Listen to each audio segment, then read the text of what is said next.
It's time for Twig This Week in Google. We continue our conversation about parody accounts, trolls on Twitter, the future of social media, and social mores. Mike Elgan joins the conversation with Gina and Jeff.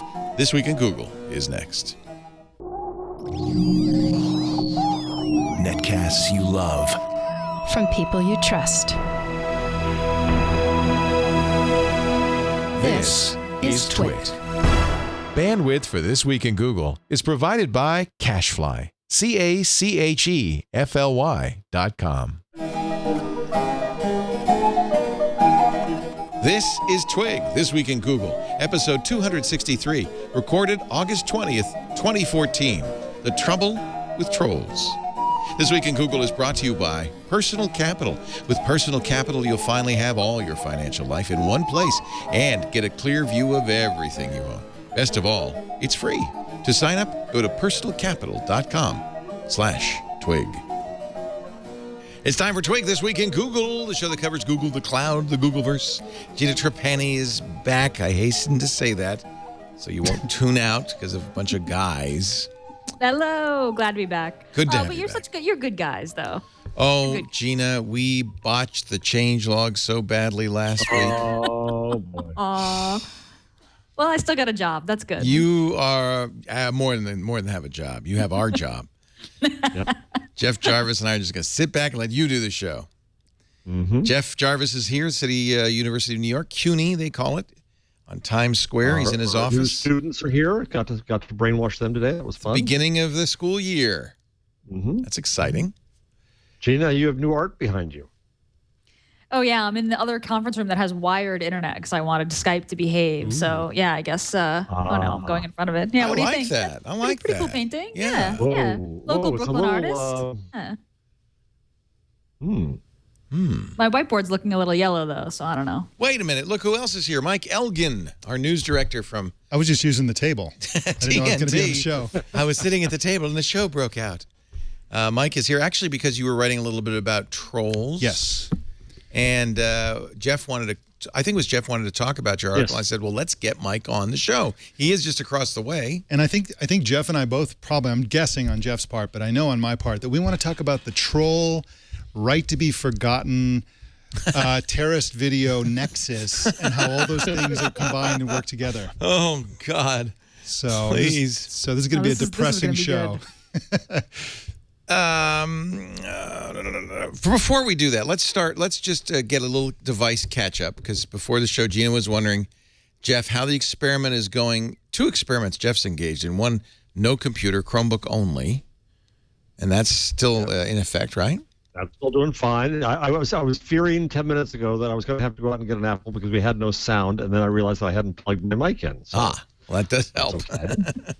Good. So he's able to That's use. that's the level of my expertise here, folks. So if you judge my experiments accordingly. He's able to use a Chromebook to do everything in a tablet and a smartphone. And the smartphone is still a Oneplus One. It is indeed. You didn't return it. And it's no, I didn't. No, it's good all in all. Son Jake sitting here makes fun of it because he thinks it's like my weekly reader of phones. He thinks it's too It's so big. huge. Oh, he thinks it's way too big. But I make fun of his little teeny Apple phone. I think the whole company is a publicity stunt. I can't figure it out. They still are not selling this. You still have to get an invite. I got one more thanks to one of our fans who said, do you still need an invite? And I said, you know what? I would love one because I stole Jason's OnePlus One. Jason Howell, considering he's the host of All About Android, probably should have one. So we did get, thank you, today we got our OnePlus One for Jason. Oh, cool. So I got the update. There was an update, automatic update, which I got. 444 Kit Kat. Yeah, and then it the one thing I can't get it to do now, Gina, is I was so proud that I had my separate lock screen from my wallpaper screen. Yeah, you and lose now that. Yeah. I lost it. Well, you can add third-party lock screen apps, I guess, but now the lock screen, the way CyanogenMod works, the lock screen is the same as the wallpaper for your. But why could I do it fine just before the update? Could you? Are you sure? Yeah, I'm sure. I showed you last week. I showed you Lenin, and then I showed you Marx and Engels. Oh, that's right. I guess. And now if I say, hold on a second here. lock screen, custom lock screen. Okay, so now I'm going to go off. And now what it's going to do is this. It gives me that ugly box. Yeah, I don't like that ugly box. Right, and so Yeah. then as I do the code, it's going to go, whoa, there's Len, and then it goes to Mark's. Yeah. You can get third-party lock screen apps. I'm sure if you watch All About Android, the gang over there will tell you. They'll figure it out. So that's the I'll only have to do some change I research. have. Yeah. We just blame it on communism. Yeah. Spoils everything. Yeah, I don't have the answer to that. Just be glad you didn't have a Trotsky screen. But you know you know about the double tap to wake and double tap to sleep, right? Love that. I love that. Love that. And they fixed it that. sounds ridiculous, but it's like my favorite feature of the phone is that I don't have to search for the power button to unlock it. It's crazy. And remember when Jason reviewed it, you, I think, even mentioned this. Both of you had problems that it would turn itself on in your pocket. That's one of the things they fixed in the update. It now has a sexist proximity. It says, "Oh, it's in your pocket." Well, I'm not going to turn on. That was just a accidental. And that applies to the torch as well. Yep. No, that's good because the torch was the issue. I for me. know the flashlight's shining light coming out of my turning on. pocket. No. Leo's shining breast. So, Gina, last time we talked, we're kind of thinking about giving this thing up, sending it back because of your disgust over their plan to market to women. I was very frustrated with their ineptitude in the marketing department. Yes. Yeah. Everybody knows the story probably by now, but just in case you don't, OnePlus posted a contest. This is how you get it. You either have to get somebody to give you an invitation, somebody who already has one. None of us have invitations because we all got it from somebody else. But if you know somebody who got it, they have invitations. More likely, though, you're going to participate in a contest. The most recent contest posted on the OnePlus forums was, ladies, we want you to jump the line, take a picture of yourself with the OnePlus logo on your body, and then the forum will rate you all, and the top-rated ladies will get an invitation to buy the phone at full price. And no nudity, please. Yeah, but something close to it was their desire. I don't know. Well, and now I talked to Tony Wang. I thought maybe this is cultural. Because remember, they're a Chinese company. Yeah. And China, the mainland China is considerably more prudish than the rest of the West. And I thought, and Tony kind of said, you see people with company logos on themselves all the time. On their hands, on their arms, on their faces. It does not necessarily mean that they thought people would take sexy pictures. The marketing wasn't in Mandarin. They're trying to market to English-speaking people. They should have known better. And it was women only. I mean, if they had said post a picture of yourself with creative use of our logo, it would have been a totally different story. And then rating people on the forum is actually really reprehensible. Everything this company has done has been sleazy. First of all, this is marketing-wise. First of all, this is Oppo. This is the idea that the OnePlus is a separate company is not true. I've said as much. It's Oppo executives. 1+1, oddly enough, is OPO.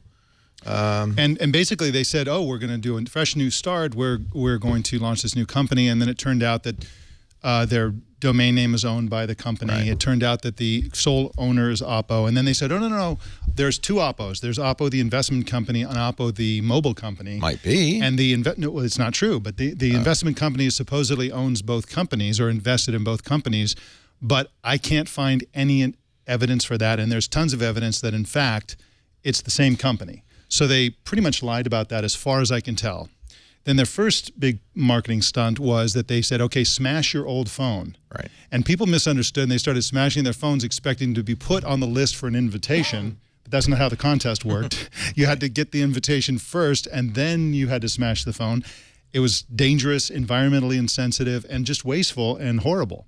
Then they came out with this ladies' night, essentially, for invitations where they were trying to, what the outcome they wanted was a bunch of women with the 1+1 or the OnePlus logo on their bodies out there on the internet as a viral campaign. Right. And they specified women. They haven't done a single thing that isn't sleazy. Not one. It's true. Their marketing department is clearly inept. But and I hate to defend them, but when we talk about bugs in software, particularly open source software, I've always said bugs are going to happen. It's about how you respond, and I do believe that. And to their credit, within hours, they pulled the ladies first contest, apologized, asked about women in tech organizations. Now, agree. I'm totally with you, Mike. Like, their marketing department is completely inept. Like, terrible ideas. And certainly, I mean, maybe brilliant ideas if they're subscribing to the Any Press is Good press maxim, because they're getting us talking about it. But look, they apologized, they pulled it, and look, if I returned every device that I had some sort of, ethical and moral problem with the way that it was produced, I wouldn't have any technology, I feel like. So in the end, I decided to keep my Oneplus One and to just be vocal about how bad the contest was, because I actually think it's a really great phone, and I love that it's Cyanogen. It was interesting to see Cyanogen make a statement about the contest. Because, what did they say? Cyanogen came out and said, we don't support any contests that objectify people, period. Yeah. And that's interesting. Cyanogen doesn't have the best history of being the most inclusive or sensitive company either. Right. But I think when these kinds of things happen, conversations happen, and I think that's useful. And again, look, I might be a nerd that's just trying to justify because I actually really do like this phone. I mean, I think this company actually makes a really good phone. Well, and the marketing tactics are terrible. It's probably not better than a number of other flagship phones from other manufacturers, but it's $350. It's not better than this. What this is the Oppo Find 7. Well, that's what I think, and it's running Cyanogen. This is what puzzles me. What is the strategy? To get attention, they created this whole find. They created this whole fiction that they're this innovative new company. Right. But basically, what they did was they created a fiction around an existing product, and this is the find. We're all being punked. Yeah, I got used. Yeah. So we could have just gone out and bought the Find. Actually, this Find 7A maybe. The Find 7 isn't as affordable, and it doesn't run Cyanogen. It doesn't have a denim option in the back and things like that. I don't know if I'd call this denim. Well, no, they are going to be coming out with a denim back, and they're going to have bamboo and stuff like that. But so there are some unique things about it. The price is fantastic. The phone is great, and the Cyanogen is great. All that stuff those are the real things. But they could have, if they would have done just another Oppo phone in the Oppo line with all these features, nobody would be talking about it. So it worked. But is it all marketing a fiction, though, on some level? I mean, like, I don't know. I don't know.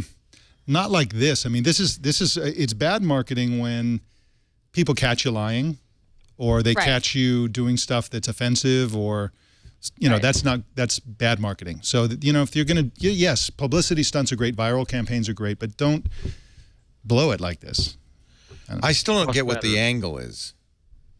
Publicize who? I think the angle is exactly what we've just done. We've just talked about them. Yeah, but to what end? You still can't. If they had this for sale, widespread for sale, I'd understand. Yeah, but they don't. Jason Howell and I were talking about this on Tech News Today.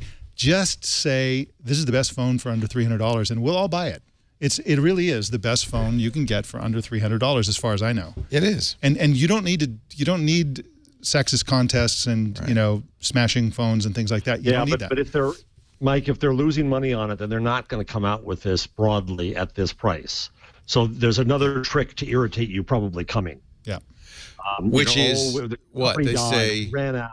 Yeah, we don't have any more, but guess what? The Find 7 is the same thing. That's what, now I speculated that a few weeks ago on this show, and then I pulled back because I thought that's really uncharitable. But maybe they deserve it. I don't know. I don't, if you look at the spec comparison, there are differences. The screens are different materials. One's IPS, one's LPTS. Yep. There are a few differences. Cyanogen Mod's a huge difference. And frankly, I'd prefer Cyanogen Mod to whatever version of Android Oppo is selling. I like Oppo. Oppo's a good company. The Oppo Blu-ray player was for years the best Blu-ray player on the market. Yep. May still be. I mean, I have the feeling, and this is just, again, total guesswork. This is not anything based on real information. But I have the feeling that they really did want to come out with a super innovative phone and said to themselves, how can we really drive home the point that this is different? This is completely different. Cyanogen Mod, low price, all these other features and benefits. How can we do that? And then they constructed this, let's just create a phony baloney startup out of this thing.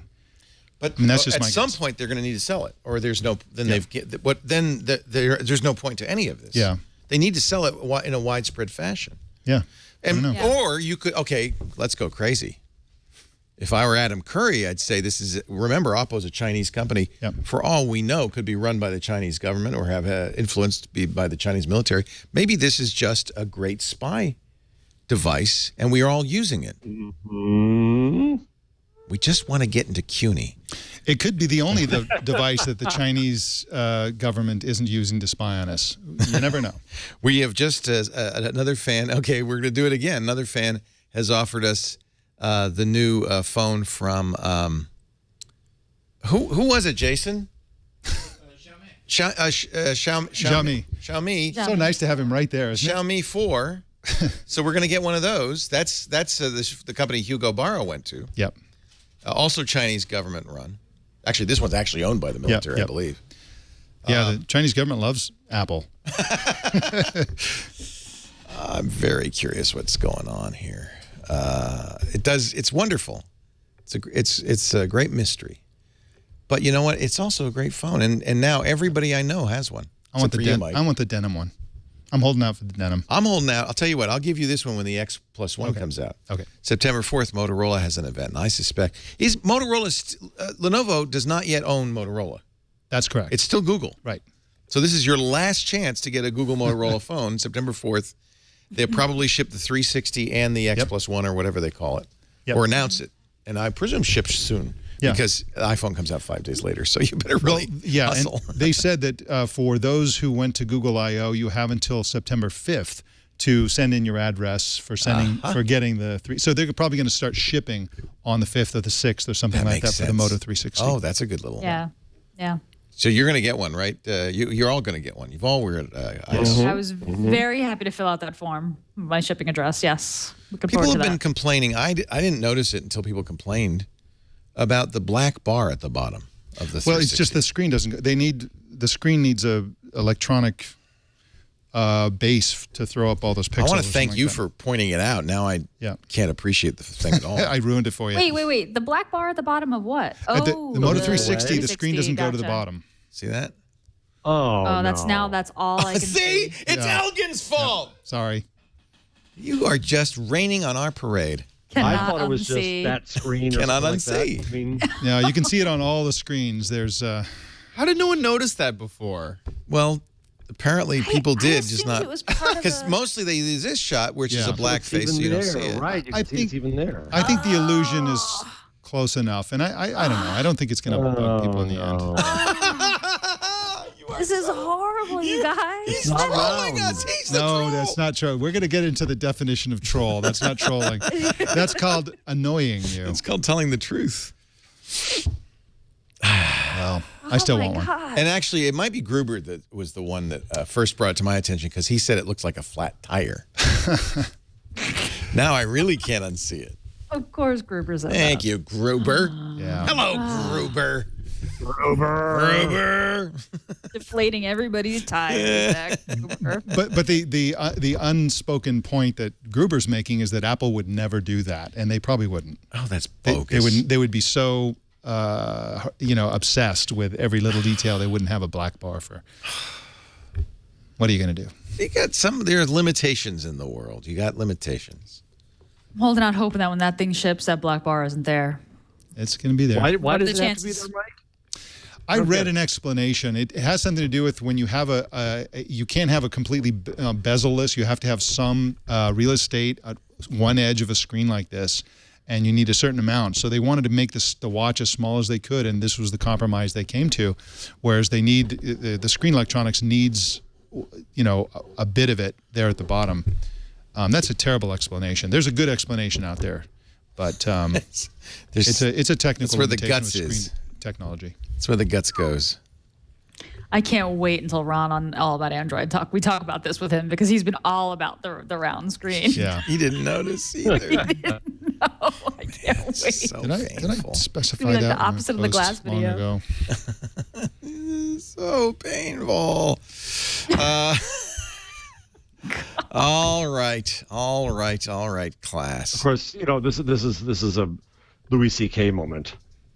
Everything is wonderful and nobody's. Everything is amazing. Round and you're complaining. Nobody's No one's happy about the black bar. Round screens are amazing, but everyone's upset about the black bar. You're wearing a wristwatch that'll tell you your flight is delayed and the traffic's going to take an extra 10 minutes. So relax, and you are complaining about a black bar at the bottom.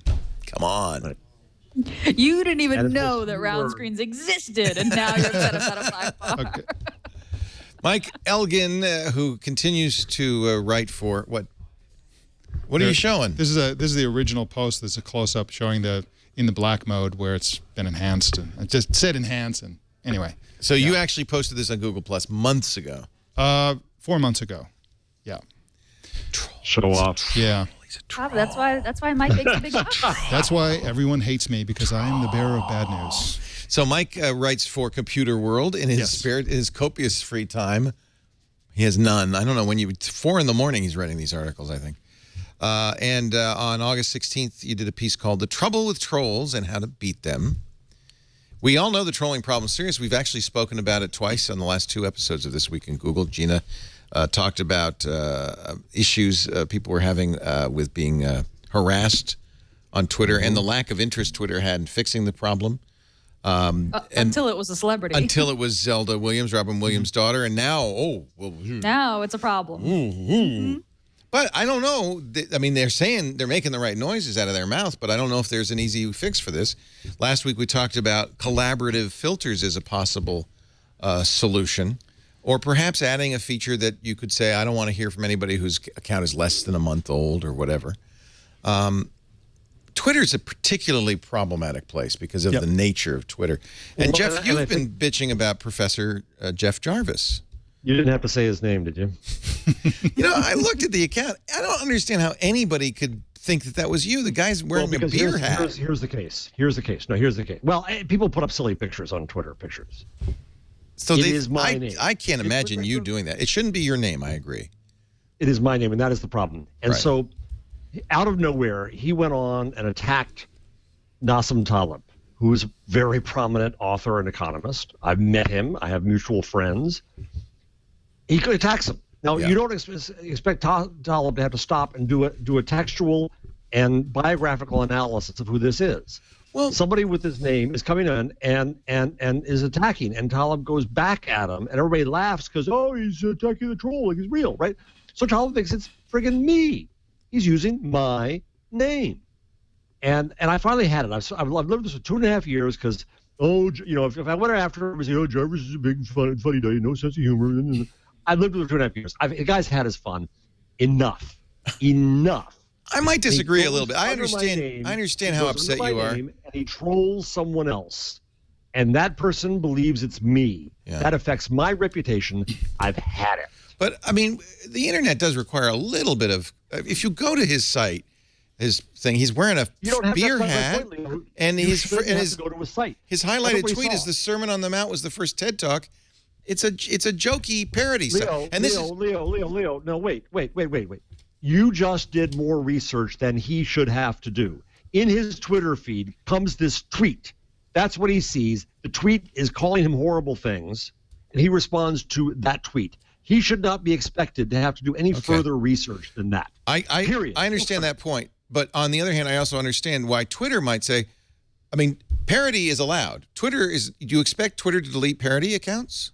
Is this parody I expect or impersonation? Twitter to label them so that they're clear. I expect you not to be fooled. On Google News, The Onion says satire. Facebook is going to do the same with those things. So people are not confused. Okay. Confusion is not a good thing for a platform. But here's the bigger question.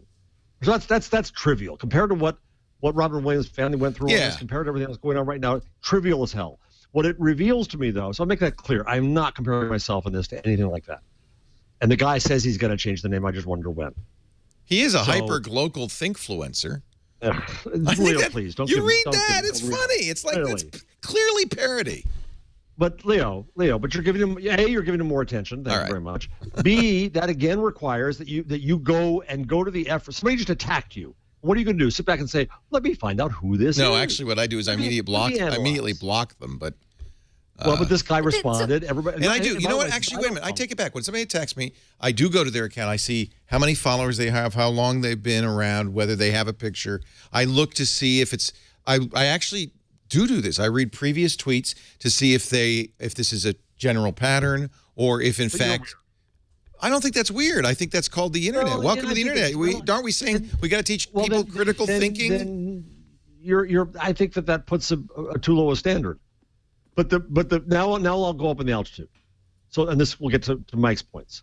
Zaina Tufesky wrote a really wonderful piece at Medium talking about the need for Twitter to be net neutral, because that is what allowed people from Ferguson, for example, to come on and do whatever they want, as opposed to Facebook, where she saw no Ferguson because Facebook didn't think she was interested in violence in a Missouri town. And so a truly neutral platform. But the bigger question to me is, then does a truly neutral platform have to be a breeding ground for trolls, a-holes, imposters, sickos, and so on? And that's the question that Twitter has to face right now, because it affects Twitter's brand at some point. All the stuff going on today about the assassin video and such. So Twitter came along and is killing accounts that have the horrid Foley video of the American journalist who was beheaded in Syria. However, because we will take down the picture of a deceased person if the family requests. However, on the other hand, Twitter had up pictures that did have newsworthy value of Mr. Brown's body lying on the street for hours in Ferguson, Missouri. And what a company like Twitter wants to do is to make an algorithm to say, okay, this is the rule set, and then everything that falls under that rule set, that's it. And they're in a very difficult position right now, because on the one hand, their openness is a huge benefit to society and enables people to use it. On the other hand, it also brings in a lot of awful things. And what is Twitter? What is its brand? What does it mean? That's what Mike was writing about. And I think it's a really important discussion to look not just at Twitter then, and not just at the cases of imposters or certain videos, but to look at the larger question of what do we expect of a tech platform. Would it be enough if it said fake Jeff Jarvis or parody account? If Twitter said parody account? That would help, yes, as long as it was clear at glance. But Twitter has an impersonation policy, and they say that people are allowed to create parody accounts, and they differentiate between impersonation, which is against their terms of service, and parody. And on their parody account policy, they list requirements. The first is that the avatar shouldn't be a trademark or logo or picture of the account subject, so that check. But the account name, the name should not be the exact name of the account subject without some other distinguishing word, such as not, fake, or fan. Like fake Steve Jobs, for instance. Yeah. Right. The bio should include a statement. So this doesn't, I am in fact a professor, and my name is Jeff Jarvis. Is it Jeff H. Jarvis? That's not enough. An H the H doesn't make a difference. Okay. And the bio should have this as a parody, this is a fan page. So I tell you, Jeff, I think that you have reason to report this person as a violation of their impersonation policy. I went to an executive at Twitter, and I said, when this episode happened, and I said, I've had it. And they came back to me and they said, well, you have to fill out the form. And the form, by the way, says we're going to share this with the person. And so then I sit back and I say, okay, what's going to happen? It's exactly what happened to me when I complained about it publicly. I get tons of people saying, oh, you're just a, stick in the mud asshole. And so I end up worse off. We have a number of parody or impersonating, depending on your point of view, accounts of our hosts. We report them in every case, right? None of them have ever been taken down. No, that's not true. Some have. But it takes for a long time. It takes a long time. It's a long process. It took us 4 complaints to get. We just got 1 suspended. There's been one for me for years, right? But we've never tried to take that down. Okay. Yeah, I don't really care. Everyone we've tried to take down, we've successfully taken down. Good. Okay. So Twitter does respond slowly. Yeah, but the problem is, if I get something taken down, then I'm going to get more blowback. And the bigger question is, what is Twitter's policy? Whether I report it or not, what's their real policy on these things? What's their view? So the same with, and again, I'm not comparing this little tiny trivial bullshit, BS, with the far more serious things going on. And that's why I want to get past this. How is this different from the right to be forgotten? Well, because I think impersonation is just an entirely different thing. I think the right to be forgotten is more a case of if the Foley video is taken down by Twitter, which they've done again and again and again. Yeah. Now that's Twitter's right to do under its brand. It can choose to distribute things or not. But it's a huge. I'm sorry. Go ahead, Jeff. By Twitter doing that, you're right. That does play to the right to be forgotten question: is do we believe this is something people should be able to see or not? Matthew Ingram is out there today saying that Twitter is absolutely wrong to have taken it down. So the problem, to me, the problem is that having Twitter itself go play whack-a-mole is never going to work, because for everything that they whack down, they do the high visibility things, the things that are in the news, the prominent people. But that's not the real problem. The real problem isn't your troll, Jeff Jarvis, and I'm sorry to say that, because it is a problem for you, but you're somebody who can argue anybody under the table, and you have a lot of fans, and people know who you are, and a lot of people can tell that, when there's a parody account. The real problem is that there are certain, okay, it has to be said that the vast majority of people don't have troll troubles, right? The vast majority of people use Twitter, and everything's fine, but there are certain people who are vulnerable to trolls, namely women, transgender people who live in conservative societies, young people, people who are in crisis, like Robin Williams' daughter, and celebrities, famous people of any kind, like you, Jeff. And so those are the kinds of people. But those are the kinds of people who have troll trouble, and the real problem isn't a fake account. Like, I see somebody, and they will mention me with the @ symbol on Twitter, and I see it, and I go to the site, and I say, oh, they have 3 followers. I'm the only one seeing this, and it's not a problem. The real problem is when somebody goes and they want to be a public person, they don't want to hide. They want to become like Jeff. They want to become influential. They want to become a public intellectual or public whatever they want to become. And what's happening is that women and other people are leaving social media altogether. And and my point of my column is that it's not a social media problem. It's a Twitter problem specifically, and it's a structural problem. And here's the problem. I agree, because we don't see this in other places to anywhere near this degree. This is the important thing. This is why I wanted Mike on the show, exactly was this, because it's a really good point he's about to make. And it's a subtle, the mechanics of it feel subtle, but I'm just going to say it very plainly.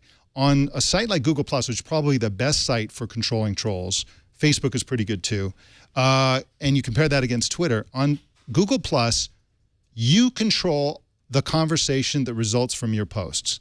You can boot anybody out of that conversation. You can block anybody. Block them, and they will no longer see your posts. And when you block them, they can never comment on any of your posts again. On Twitter, you don't control the conversation that results. The conversation is out there.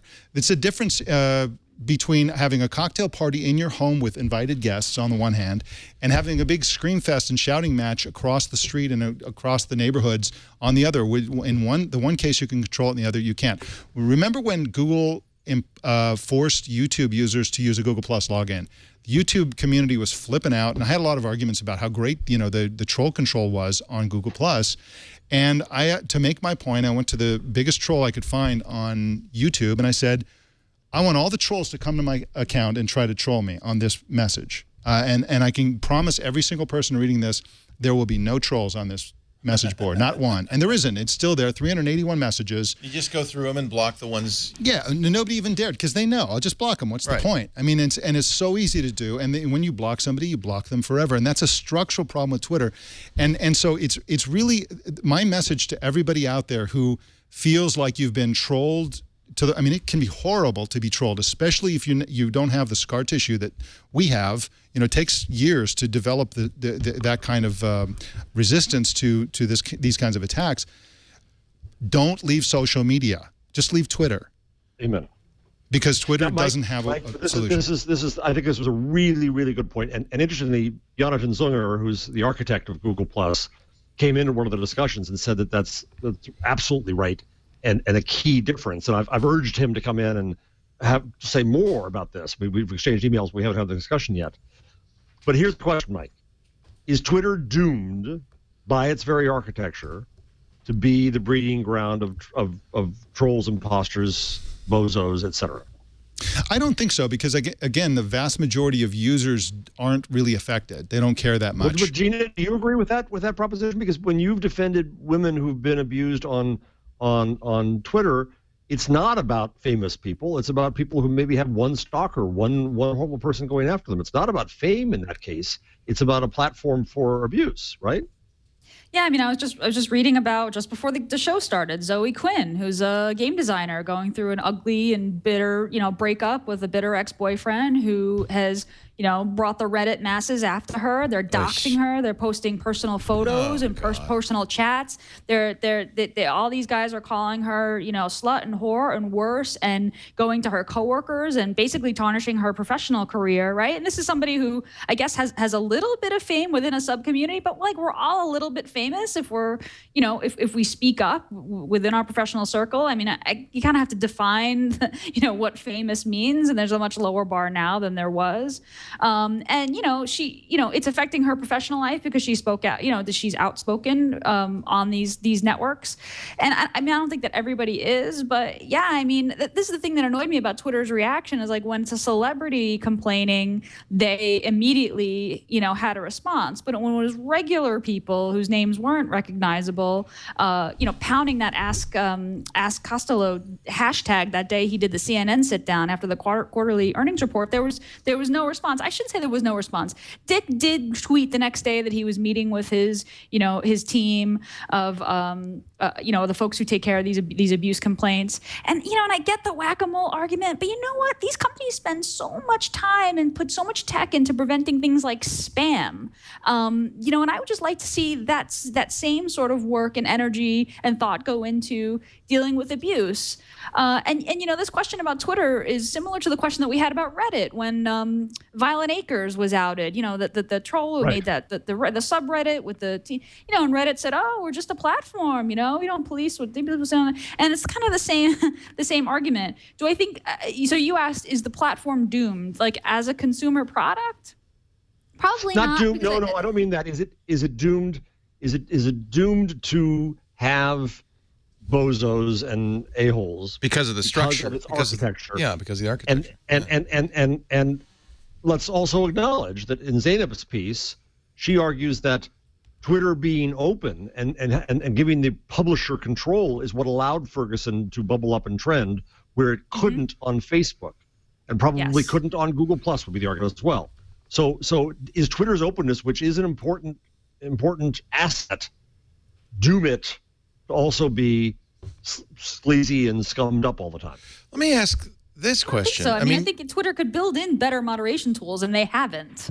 Right, but go ahead, Leo. Mm-hmm. But I think that architecturally it's going to be very difficult because it's so easy to create another account. And leaving Twitter, I understand what you.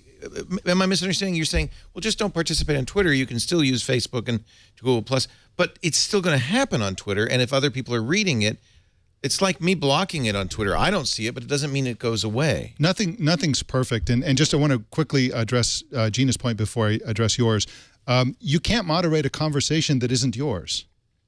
Mm-hmm. Right? No, that's the difference. You can't moderate the open. Yeah. Whereas on Google Plus, you can moderate it because you own the conversation. Right.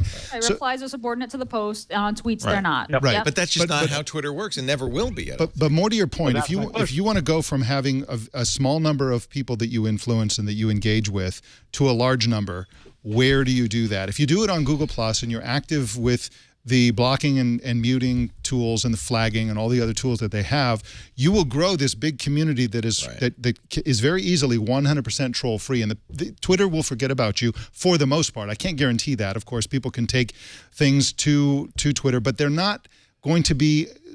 So when you start a conversation and people are talking about that conversation, you don't want trolls to be influencing those other people in that conversation. That's the big problem. Whereas on Google Plus, if the conversation is on Google Plus, you control that, and they can't influence that conversation. Jeff's problem would not have gone away. I mean, no.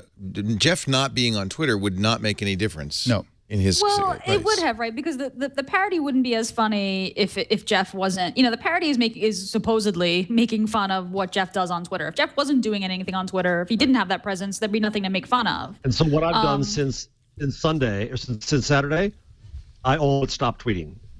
Should we all just leave Twitter? No, and you kind of just that's the thing.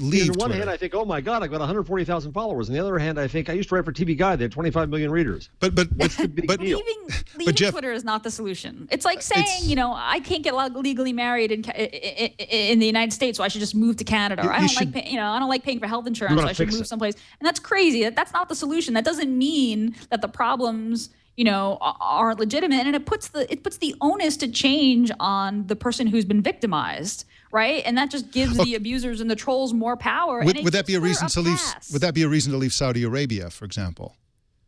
My point is that yes, point is for a tiny number of people for whom trolls is a huge deal. It is a reason to leave Twitter, and I don't think anybody really needs to leave Twitter. Just don't start conversation on Twitter. Right. And let me ask Jeff. Jeff has vastly more followers on Google Plus than Twitter, and yet is there anything like the Professor Jarvis trolling on Google Plus? I would guess that there is not. Man. Don't jinx me. Well, but wait a minute. Don't give me friggin' ideas. Google Plus just changed their real names policy. Right. Real name? So could we not have exactly the same problem soon on Google Plus? But it's a tree falling in the forest on Google Plus. If some fake Professor Jarvis, I mean, there are lots of fake Mike Elgans on Google Plus as well, and they just don't. There's a non-factor. They don't. Right. Spoil anything. They don't trick anybody. I think the key is there, regardless of real names or not, which is that you control the conversation. So you can block. I think it is. But it does mean you have to moderate pretty actively.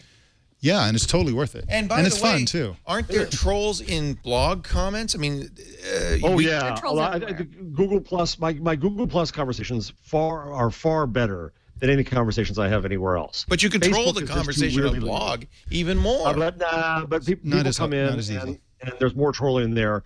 It is architecturally different, I think. But I want to go back to Gina's question. I think Gina's, as always, raising a really important point here.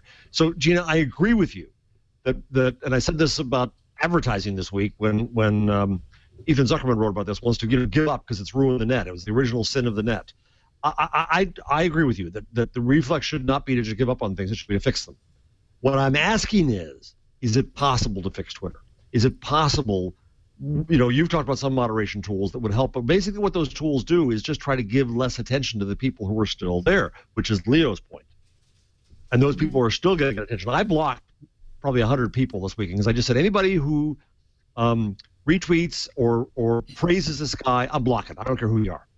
And I blocked somebody from the Wall Street Journal Europe, and I don't care.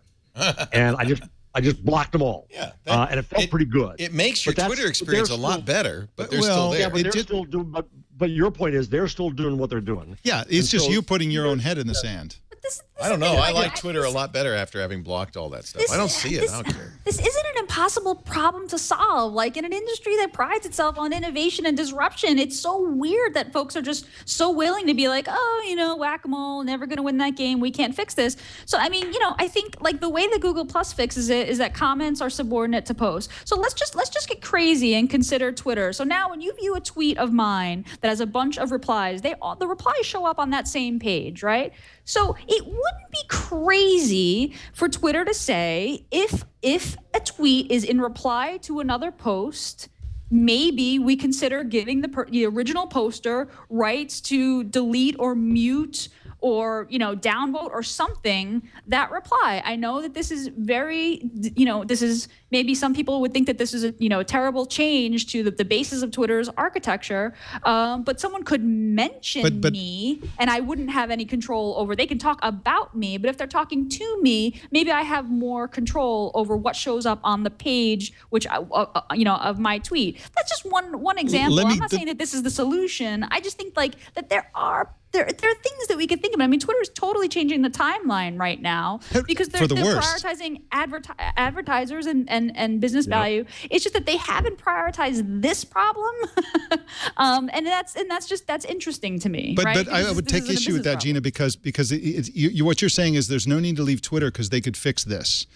and what I would say is that they're not going to fix it unless you leave. I mean, they're not going to. It doesn't matter if they could fix it. They haven't fixed it, and there's no evidence that they're going to fix it. If we all bitch and moan, eventually, I mean, Dick Costello is a benign person, right? They will fix it if we complain enough. Well, I mean, look, I don't stick around anywhere that I think is is completely hopeless. I mean, my issue, I don't think that telling, with all respect to you, Mike, I don't think that the solution is move to Google Plus. I mean, for me, my friends just aren't on Google Plus, and it's a different experience. It's a different tool. It's just a completely different thing. I have a solution for that at the end of the show, and my tool of the week. So, okay, I won't spoil it. Move all your followers to Google Plus without their knowledge. You don't even have to. It should be awesome. What is a troll? All right, I love that question because when I've been writing about trolling this week, and by the way, I have to say that the reason I wrote that column, the reason I've been writing about trolls is because of last week's This Week in Google. got me thinking about it and that sort of thing. So that was a really great conversation last week. But a lot of people don't know what a troll is. And essentially, people think that somebody who sort of pesters somebody, or is a troll, which I don't believe it is, or somebody who's one troll. I got in a big argument with them on Google Plus. They were saying a troll is anybody who wants to be an influencer, and that's absolutely not true to me. And let's see if you guys agree or disagree with this definition. A troll is somebody who either who deliberately creates emotions in the minds of other people that in a conversation to either hijack the conversation and get attention on themselves, or to get a sort of sociopath kind of thrill out of upsetting and disrupting a constructive conversation. That's my definition of what a troll is, and I think people use the word troll very broadly and unnecessarily. I think the trolling phenomenon is something very specific and very real. Mike, I think that's good. I just put up a link to a piece I wrote on Medium in which and Leo, am I allowed to say out loud the spelled out a whole word? Yes. Okay. So, because it's a book title. So, in Asshole's a Theory, which, by the way, I assigned in a curriculum for our new degree. That was one of my favorite moments, was to assign that book. Aaron James defines that person, right? And he talks about the motive. So then what I did was then I argued what distinguishes a troll from a mere asshole. And I believe it's that he, and as I pointed out, it's usually men, 1, has a target, 2, seeks to get a response, a rise out of the target, and 3, believes he is acting out of some ordained moral principle to destroy or to bring down his target. Okay. That's my definition of a troll. I'm going to read one from 1999 from alt.troll.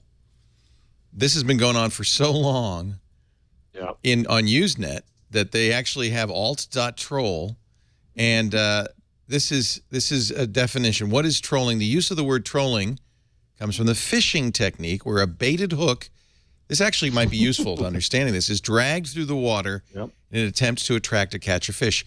Usenet trolling is the act of posting an article or troll a Usenet news group with the intention of attracting the native inhabitants and provoking an emotional response, at which point they're caught as a fish would be caught. The phrase was originally coined as trolling for flames. That's the historic origination.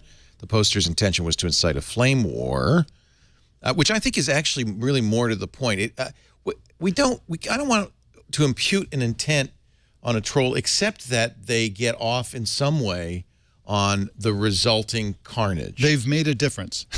And this, by the way, the kind of discussion we're having is exactly what a troll wants.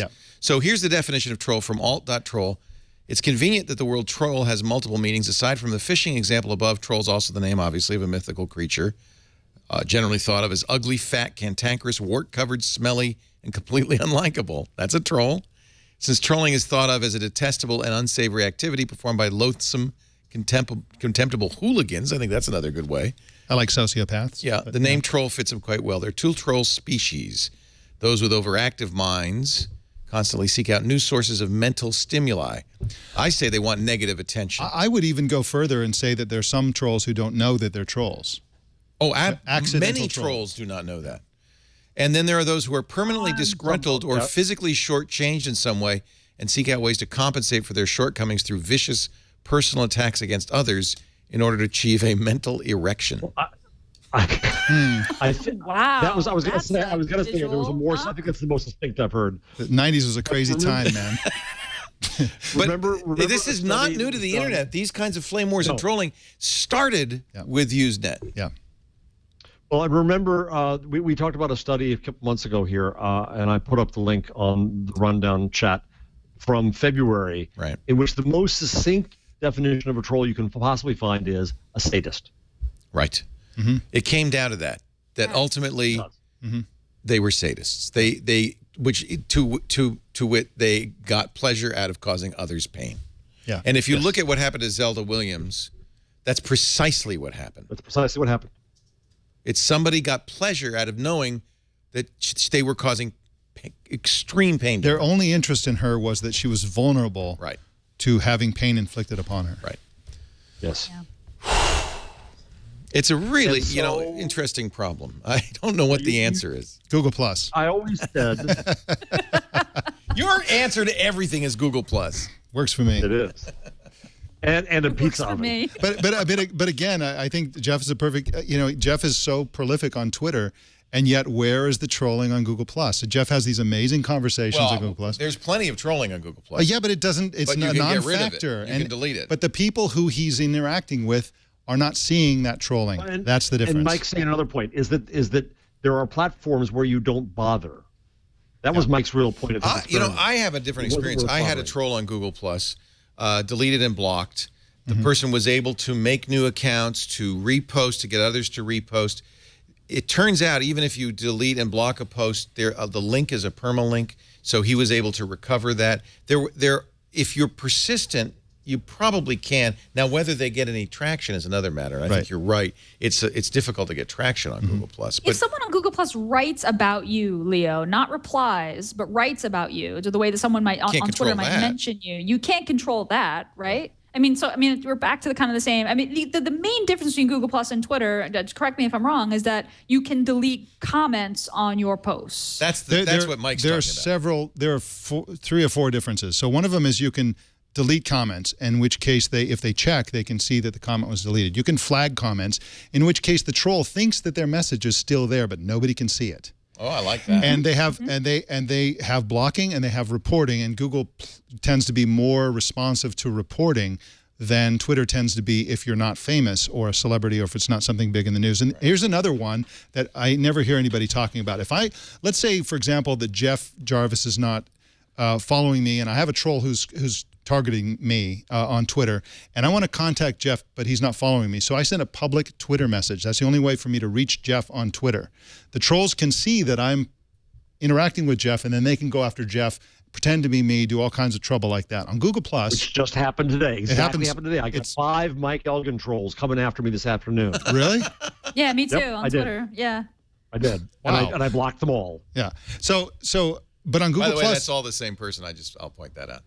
It's one person that does but on that. Google Plus, you can contact anyone, including a stranger, in totally out of the eye of trolls. You simply @mention them, they get the private message, and it's a great way to contact people. It's very, unless of course they've set it up so that you can't be contacted. So that's yet another way to do it. But the sum total of all those things on Google Plus lends itself to you cultivating a community with 0 trolling in that community, Listen, in your community. We are creating a society online, and we have to decide, and we're creating a couple things at once. Code is law, says Larry Lessig, and the code of Google, of Twitter, is its law. The code of Google Plus is its law. We're also creating norms. And my argument about this stuff is that every time you egg on a troll, you are trolling. You are an accessory to the crime. You are just as bad. If you say fight, you're just as bad. It's been our experience that the best thing to do is just go, give them nothing. I know, but no then energy. in essence, the trolls have won. The trolls have won disagree. because well, that's what everybody said is don't go after this guy, don't do anything. No, in essence, he keeps going and going and going. Well, I And- think and, you've created yeah, a they have in Streisand the end effect won. here, though, Jeff. I understood that. But I think I finally just had it. I think the norms argument can only be taken so far. I mean, look at the Louis C.K. routine where he talks about what a horrible person he is when he's driving compared to when he's in an elevator.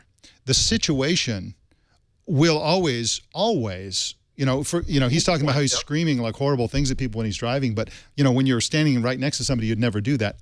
I think that But we affects both have lots of people. responsibilities. Yeah. We both have responsibilities, and I don't think it's sufficient. I think that's so. You're right, Mike. The code creates an environment that brings certain behaviors and discourages others. But then we within that environment can choose to behave well or badly. Yeah. And so what I'm really asking here, and what you guys are trying to answer, and Gina is trying to answer here, is can we create a better society that we're building?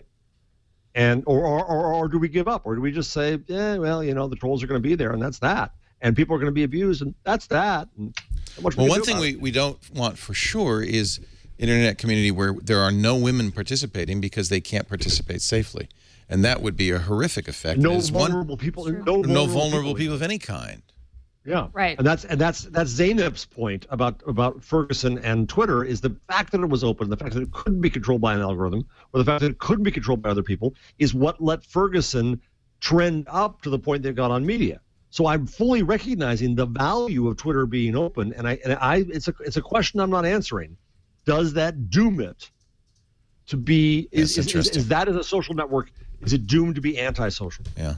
By the way, from the definitions we've heard here, Upworthy could be considered a troll. Most radio talk show hosts could be considered a troll. I mean, I would disagree with that. Is link baiting a form of trolling? No, I don't think it is. No. I don't think it is No. because the idea is to disrupt somebody else's conversation. Not So it's start, more targeted and vicious. If you want to start your own annoying it's conversation, not look at me, look at me, look at me. right?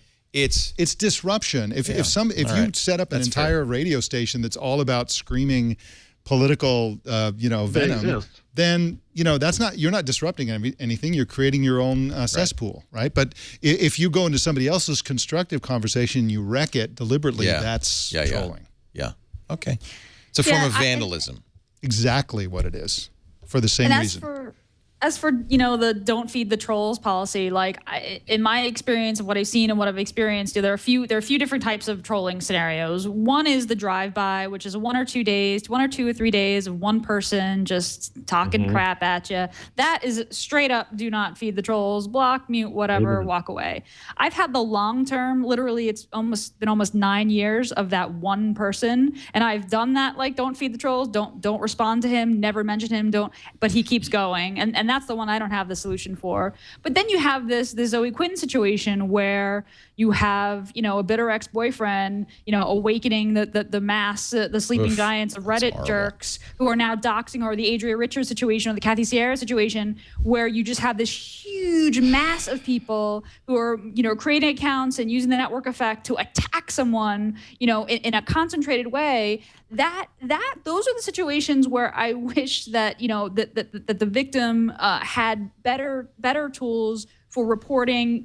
Blocking one person here or there once in a while is one thing, right? But when you have a situation like that, it can make a person feel so helpless because they don't have the tools, and Twitter takes months and months to respond to report, and someone else can't report somebody for you, and all the things that we talked about.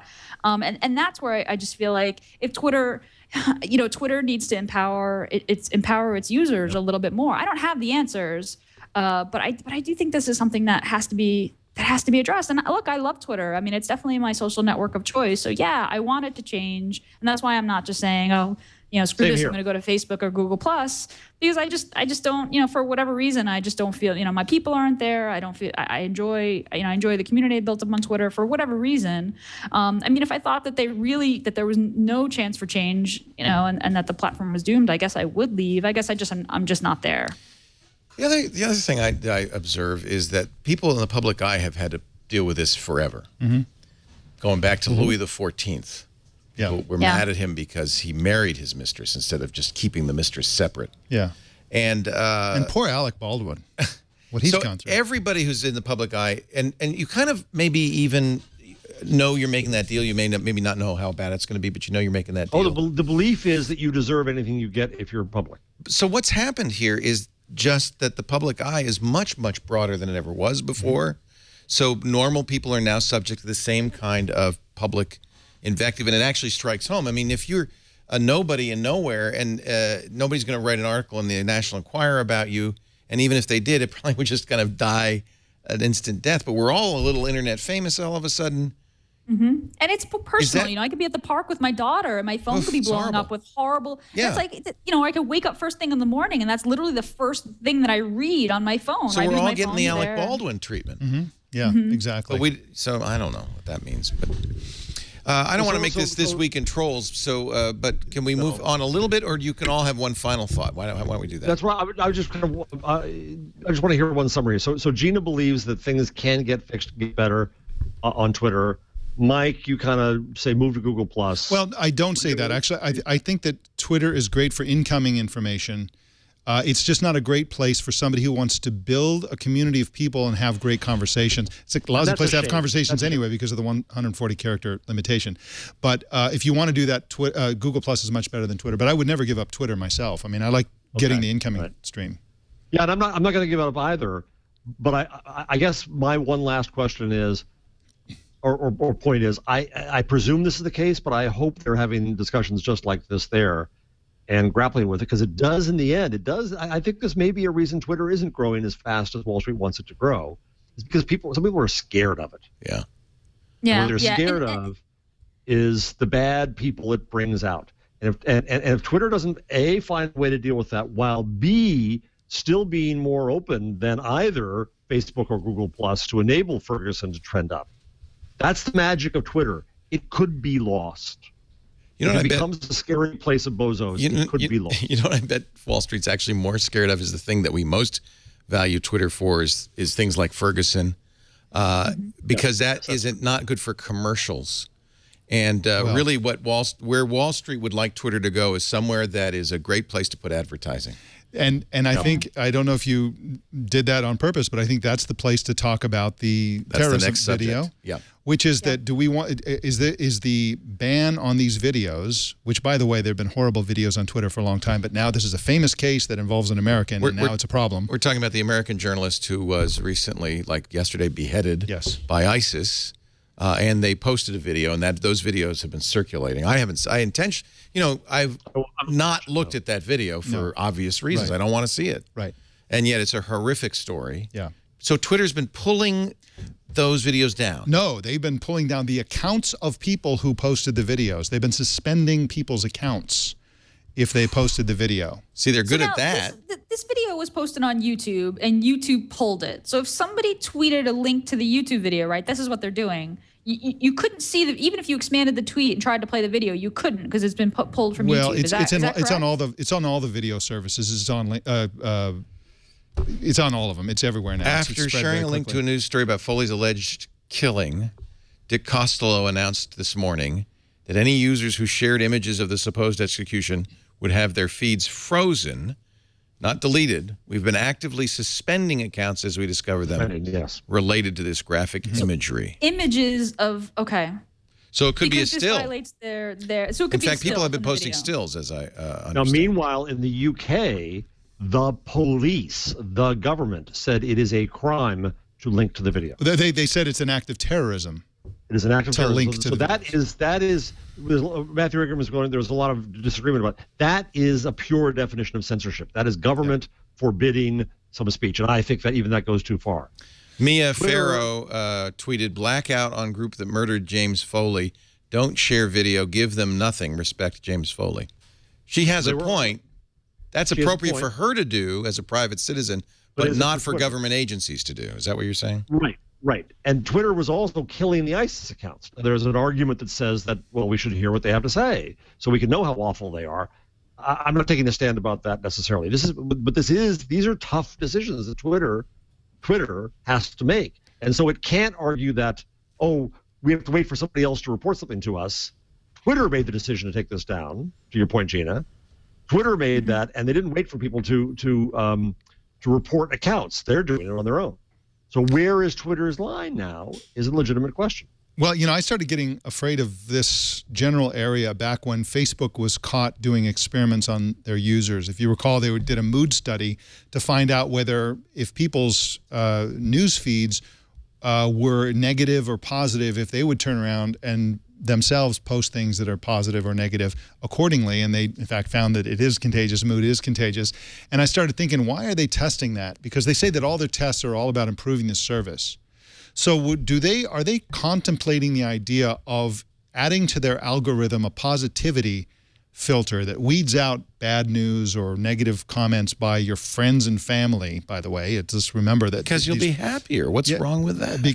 Am I the only one who read Brave New World?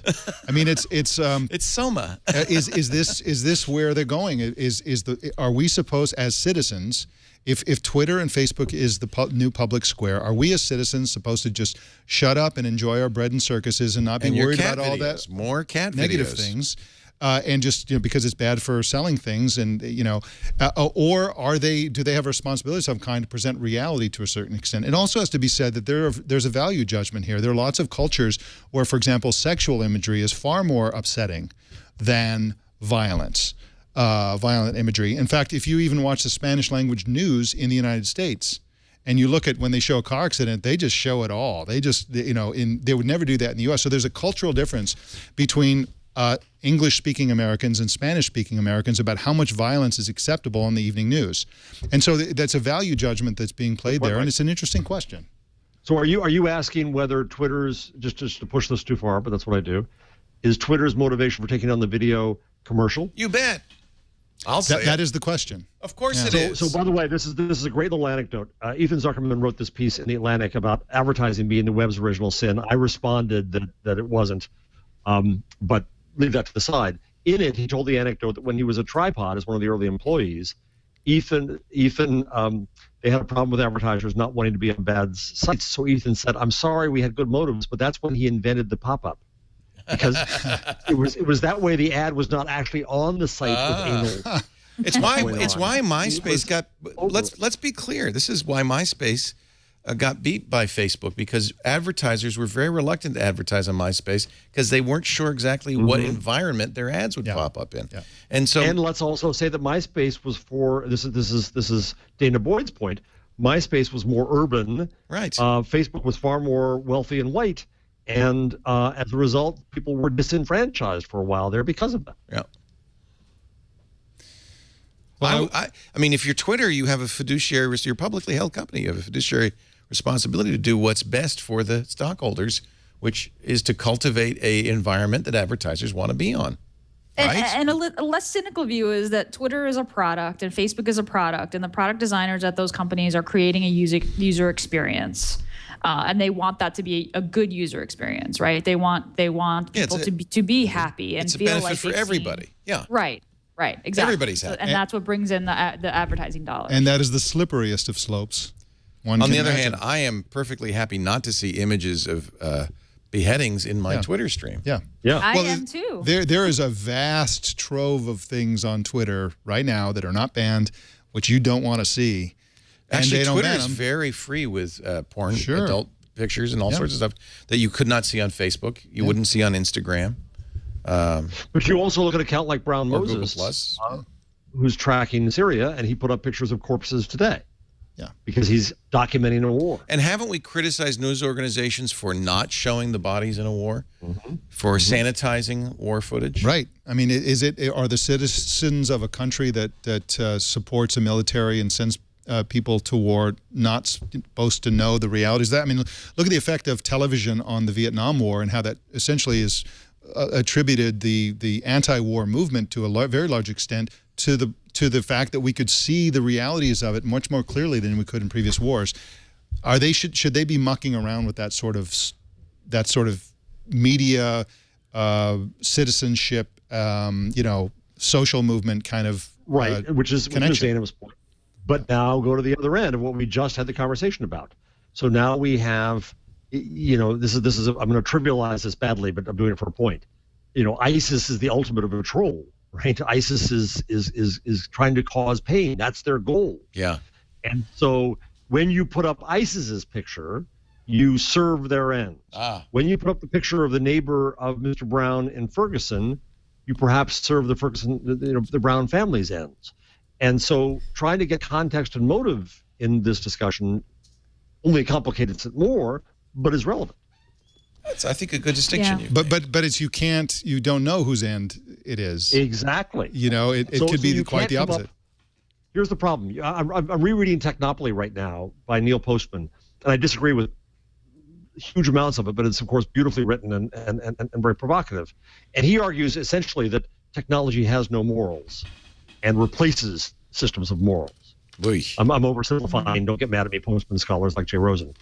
But in essence, what you see in this case is Google's and Twitter's and Facebook's are trying to be reductive and reduce life to an algorithmic rule set so that they don't have to make individual judgments. Because A, those judgments are expensive, and B, they're tricky.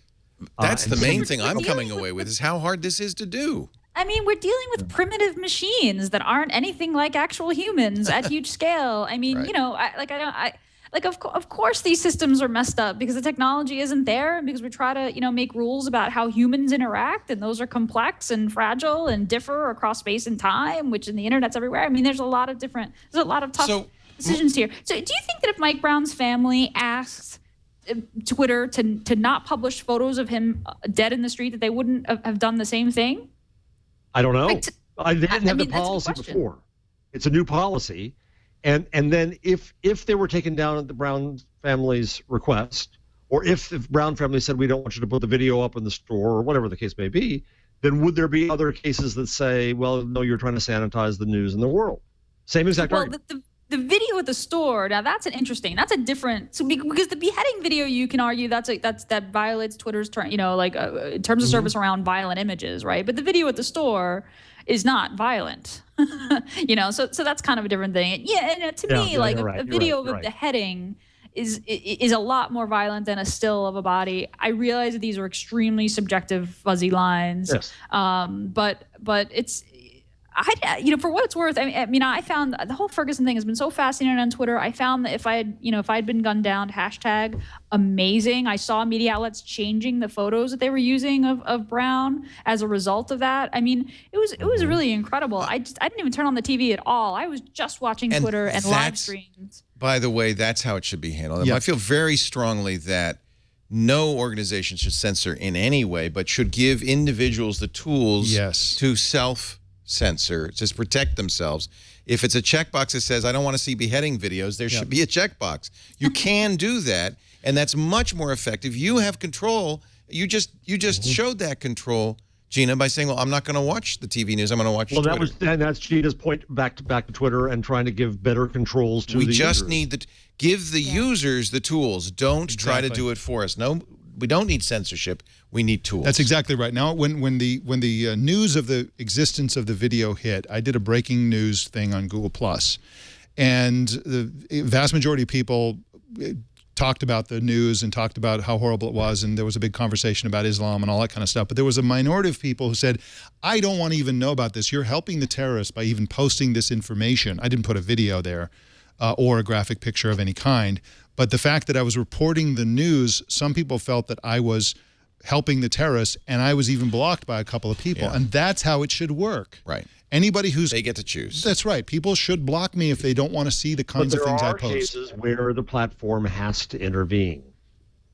Right? I don't know. Yeah. I disagree. I disagree. I think that's what TV does and needs to do because it's a single channel. But that's what's so different about Twitter and all of our digital technologies. They can do that. They have the tools to do that. Twitter has a rule about imposter accounts. It says you can have them, but here's the rules. That's an intervention by the platform.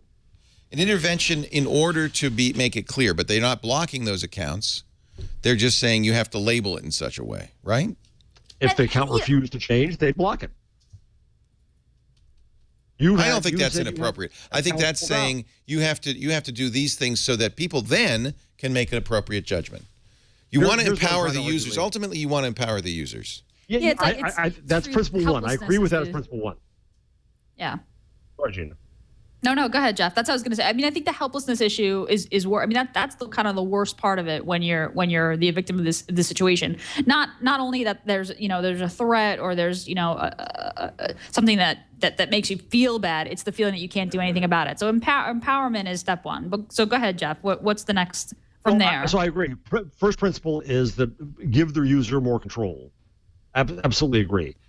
But then, at some level, I guess what I'm trying to say, the brand does intervene. It does care about things. It's got to have a transparency about that and say what its rules are, right? So Facebook won't let you put up nude pictures. That means it won't let you put up pictures of women breastfeeding their baby. Yeah, and I think that's where that's a slippery slope, but that's where they get in trouble. Well, exactly. But Facebook decided that it wanted this for its commercial reasons. You just said a minute ago they have to have a fiduciary responsibility. So they decided that breasts are bad business, but then cutting out breastfeeding sites is bad business. They're very wrong. I stipulate it. Just trying to make an illustration here. Yes. And so, but the problem there is that Facebook tried to make an algorithm. Breasts equal no. If I were a programmer, I'd find a clever programming way to say that. if breast, then blank, right? But that doesn't work because you have to make human judgment. You have to come in and you do have to intervene in that case and say, no, you fool algorithm writer, breastfeeding is fine.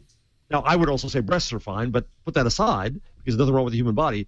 But Facebook made a decision, and that's their right to do. And they said they don't want breasts. I think a better way to do it is to enforce. You do have to have rules. What you enforce is a taxonomy rule that things are clearly labeled and they're not misrepresented. That if it's a beheading video or a breast, it's clear what it is. And then the user's given the tools to filter. And that's exactly how it should be. There should be proper taxonomy that you can enforce. But Leo, you're still a slippery slope. You're still a slippery slope because I remember I had a huge argument with Ed Markey, Representative Ed Markey, on a TV show many years ago when the V chip came in to cable boxes.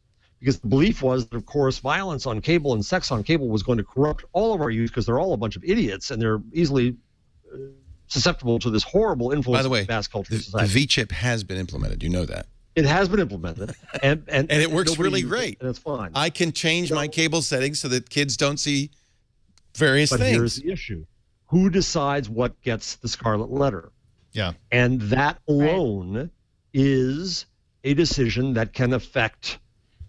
Again, it's an attempt to algorithmicalize. Yeah, you're right. I think we're dismissing the idea that if you give enough control to users to block people or stop following people or whatever, that's plenty. That's plenty. People don't follow that many people. I mean, Google Plus, for example, the max is 5,000. I don't know what it is on Facebook. Twitter, it's probably unlimited, or it's dependent on how many people you're following or something like that. But it's good enough. As soon as somebody posts something offensive, you unfollow them or you block them or whatever. And over time, you end up with exactly the content you want to see. I think Mike, no, because what you're giving up there is the examples you gave and Gina gave of around you 1,000 people are attacking you. And yeah, but you may not see them, but you have this horrible life around you that actually somewhere out there is causing you misery, and people are talking about you. Not and me. blah, blah, blah, blah. But over time, ignorance is bliss. Yeah, but I know that's going on out here. There's somewhere between ignorance is bliss and actually affecting things. I mean, basically, if you create a community within your social network, whatever it is, not just Google Plus, and you thrive and live in that community, and every time somebody does something like that, you block them. Eventually, they're just outside, kind of fogging the window of your life, of your online life. I think in a lot of cases you're right, but there are cases where that is not true. They can cause problems. Vulnerable people get attacked and attacked and attacked. Yeah. And just saying, if they don't hear it, it's okay to do this. That's not a good norm for our society. Right. Yeah. And we should point out that all of these are privately held companies that can do any damn thing they please. Yeah. Exactly. There's no First Amendment right when it comes to privately held companies. So it's Twitter gets to do whatever it wants. So, but we can I think reasonably argue that a good solution would be to censor less and give users more power. Yes. I think that is the first principle, and I think that works. Yes, I think that's that. But there will be exceptions to that. Yes. That responsible humans will probably have to deal with, and that's my point of intervention. Yes. Okay. Good. We've solved this. We're going to take a break and come back with the properly formed change log. We got to run. We're almost out of time here. Gina Trapani, shine up your change log shoes. But first, this is fun stuff. And I think one of the things about Twig that is unique of all the shows we do is very philosophical. We get into these deep dives, and I hope this hasn't, turned you all off at home, because I think these are important topics. This has been a great conversation, and the reason why I'm glad we're talking about it is because I think the solution is for people like us, commentators who have an audience, thanks to you, Leo, and thanks to Twig, is to raise these questions. We don't necessarily have answers, but I'm just really glad that we're talking about it because I think it's important. It's not easy. I also think that we have to acknowledge that this trolling thing, which started out on the Usenet and so on, and has been sort of a geek problem, is now, as of very recently, a big public mainstream problem. And so it's also, that's another good reason why it's good that we're talking about this right now, because this is now totally mainstream, like so many technology topics. The New York Times wrote an article about it. It must be a big story. Yep. They're on it. They're on it. There are trolls on the internet, and the New York Times is on it. Our show today. Good, Gina. Very good. That was great timing. That's a parody site. You might, if you were the New York Times, be deeply hurt by that. Brutally. Oh, the New York Times will go. They do cease and desist to you if you use their logo. They go after you in a flash, even when it's an obvious parody. Right. Parody is protected though by the law. Is that not right? fair comment is protected. Nobody's going to ever sue Weird Al Yankovic. Plus, he asks permission anyway, even though he doesn't have to. Our show today, hey, this is a great transition here. How would you like, do you have a fiduciary responsibility to yourself? Do you have a fiduciary responsibility to your older self so that you don't have to live on Alpo when you're 65? Yes, you do. It is very important that you plan for your future. And, you know, the young people watch it go, I don't know, it's fine. I'm going to live forever. That's right, you are. And that's why you need to have a good financial plan, ladies and gentlemen. You need to go to personalcapital.com and start keeping track of what's happening to your money. They start out by bringing all your accounts and assets into a single screen on your computer, on your phone, on your tablet, real-time intuitive graphs. Mike and I actually have our personal capital on our Android Wear watch. So we get flash. Your 401k is dropping like a stone. Really is amazing. This is actually one of the first Android Wear apps. They were out right away. So you'll know how you're doing, but then take the next step. Find out if you're overpaying in fees, if you're not balancing your investments properly. You can, you know, optimize your 401k, optimize your mutual funds, and plan for your future. And they make it easy. It's absolutely free. There are 500,000 people now using Personal Capital. You saw it right there at $100 billion in investments being monitored. If you wish, and this is not a requirement, but if you wish, you can use their certified financial planners. They are not working on commission. To give you advice about how they have lots of kind of calculators and free stuff you can use, but you can actually get human advice as well. It really is a great solution. It just takes a minute to sign up. Even if you just use the calculators, just use the chart, it's going to make a huge difference. Total clarity, transparency, understand what you're doing. Personalcapital.com/twig. Signing up is free, just takes a minute or two, and it's the smart way to grow your money. And we are thrilled to have them on this week in Google. Plan for your future because no one else is. If you want to have fun, write to the Social Security Administration and find out what your Social Security check's going to be. And then compare that to your current budget. It is time to break out the trumpets. Chad Johnson, if he hasn't fallen asleep, let's get that change log. The Google change log. Gina Trapani has the latest from the Google. Kind of a thin changelog today, but I've got a couple little things.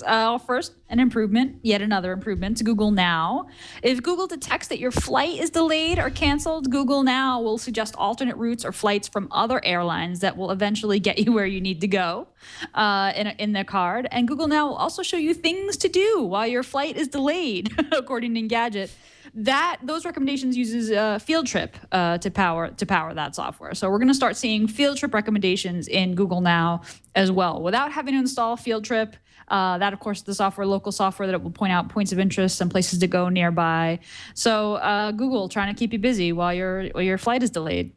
Gina, may I add in here? Yeah. May I just quickly add in here that United just announced about an hour ago that they're putting direct links, not quite the data quite yet, but direct links to Uber into their app.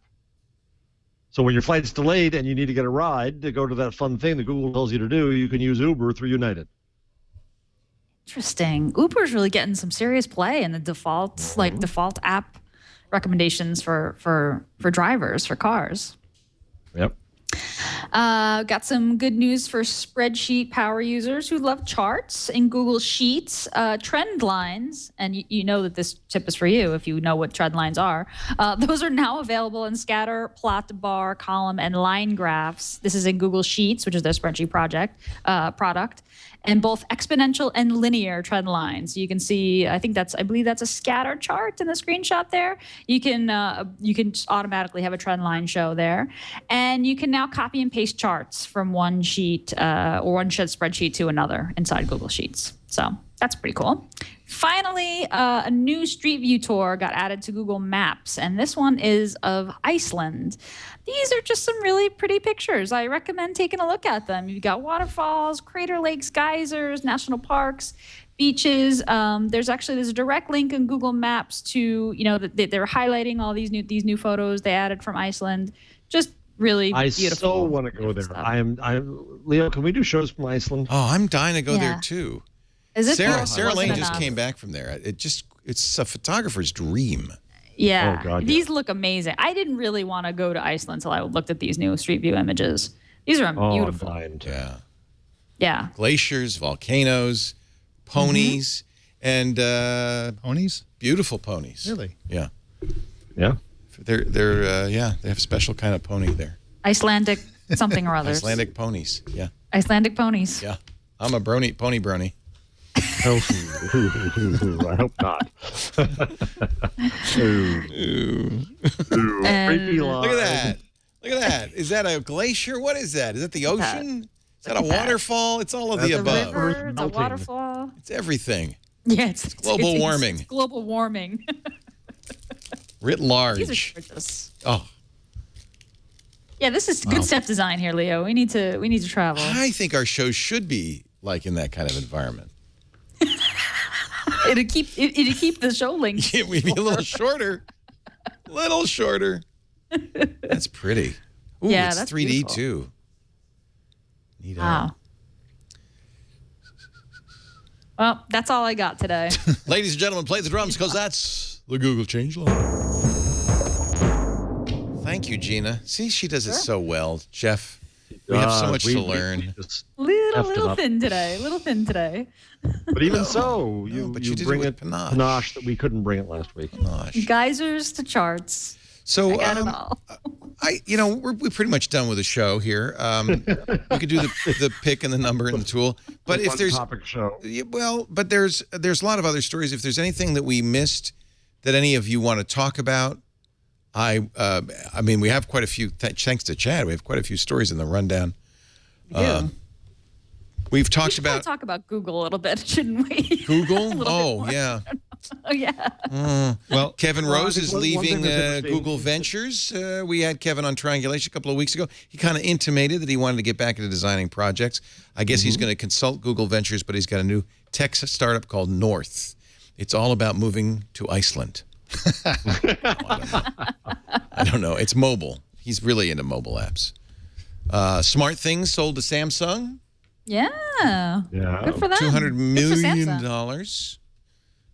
They're one of our advertisers, disclaimer. But it just shows that Samsung wants to have a product that will compete in the home automation space with Google and Apple, because both are moving into that big time. And they were a Kickstarter start? They were. Yeah, they were. They were. I think And that's really another. interesting now to see that. Huh? There's a couple now. Yeah, Oculus Rift raised money on Kickstarter, then sold for billions to Facebook, and now 200 million Smart Things to Samsung. 2 years old. It's a nice exit. Oh. Cable companies, a little flip happened in the last month. Cable companies starting to make slightly more money on internet access than on cable TV. Oh. it's a milestone. That's a milestone. That's a shift. Oh. That's a shift. To Peter Kafka writing for Recode. The cable guys have become the internet guys. This is from Leichtman Research Group. 49,915,000 internet subscribers compared to 49,910,000 TV subscribers.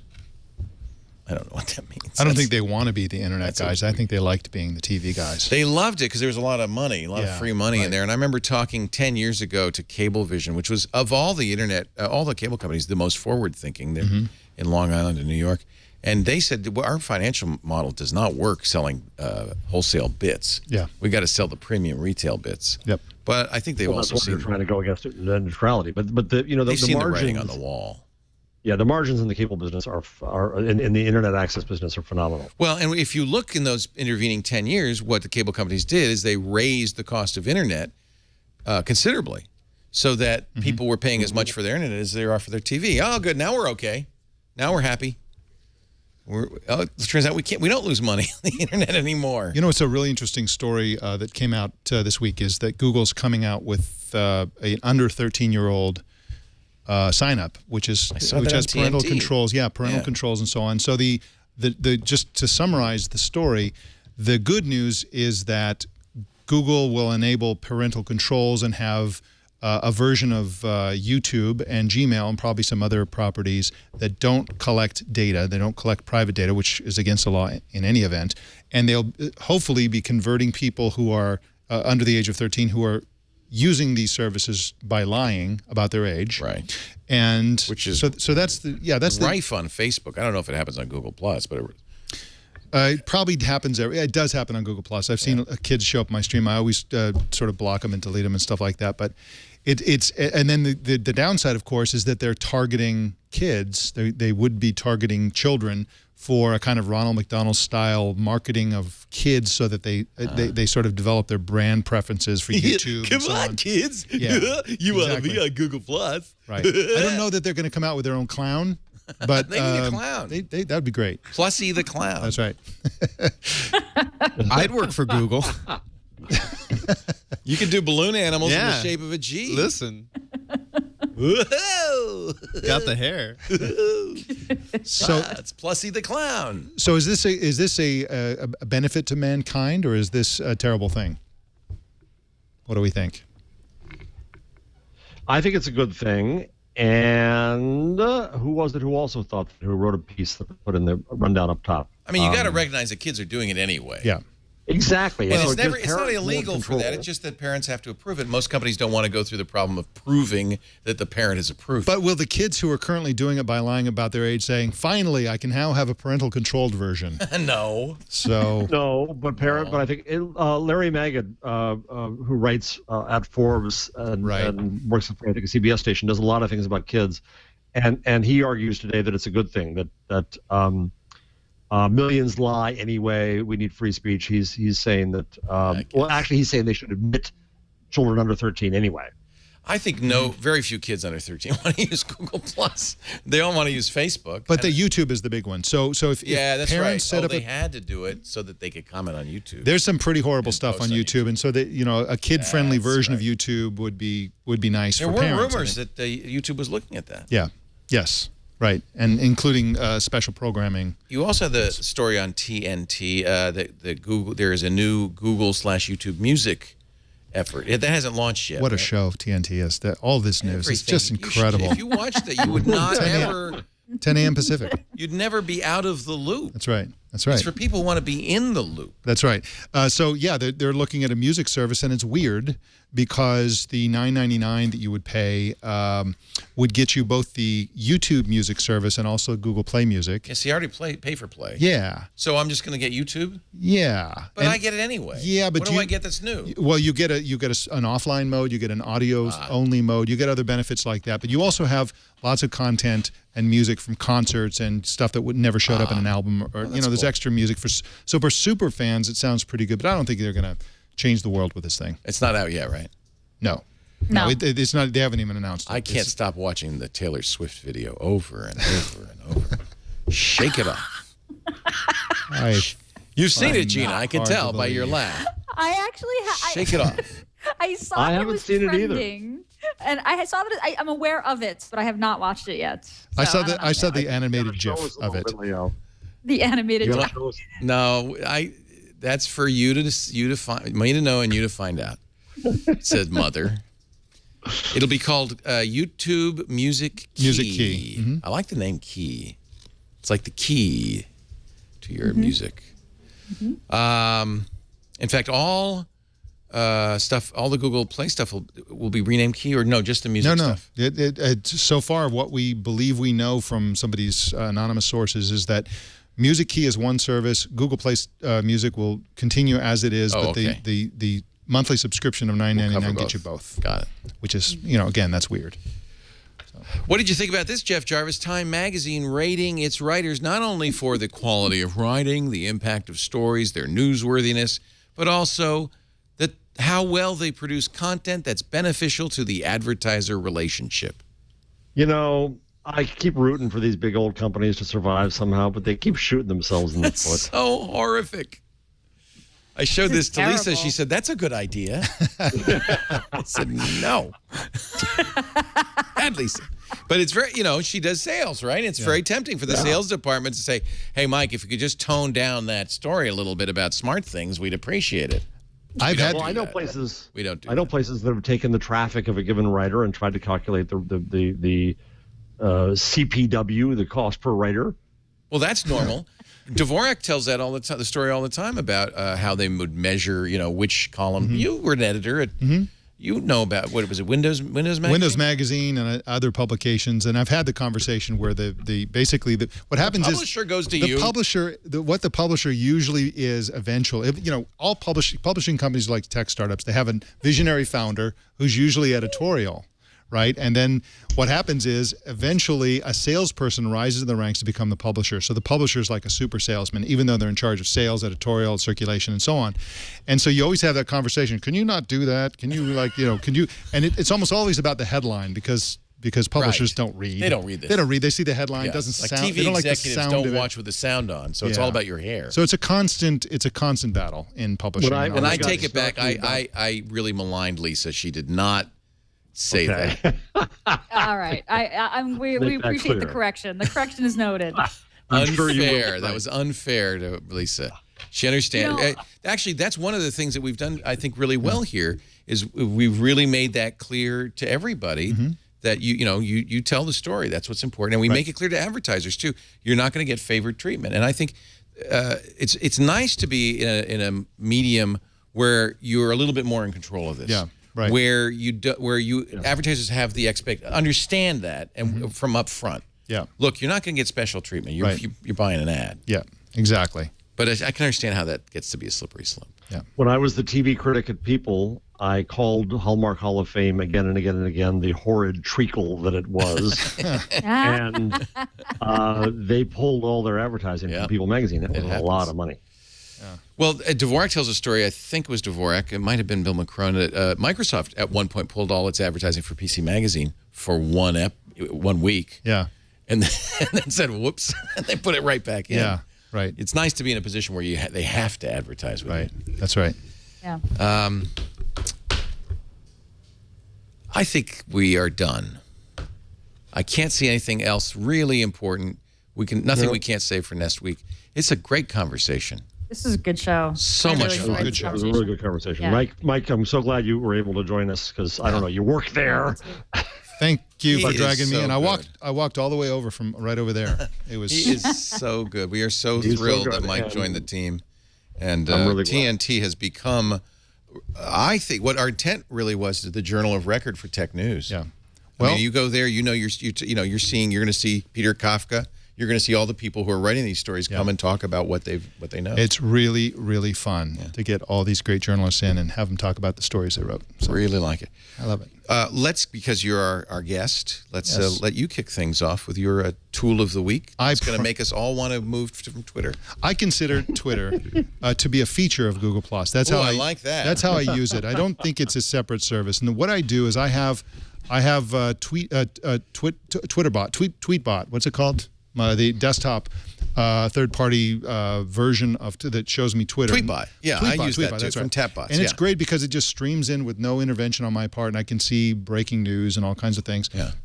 And when Professor Jarvis posts something, I get it right away. No, I'm just kidding. I'm using it right now, Yeah, Chad. If so- you want to show this, there's Tweetbot on the Mac. So that's an input, and I have several streams and so on. And when I post, I use a service, and this is the tool of the week, called Friends Plus Me. So if you go to Friends Plus, the word plus, .me, you can download this free tool.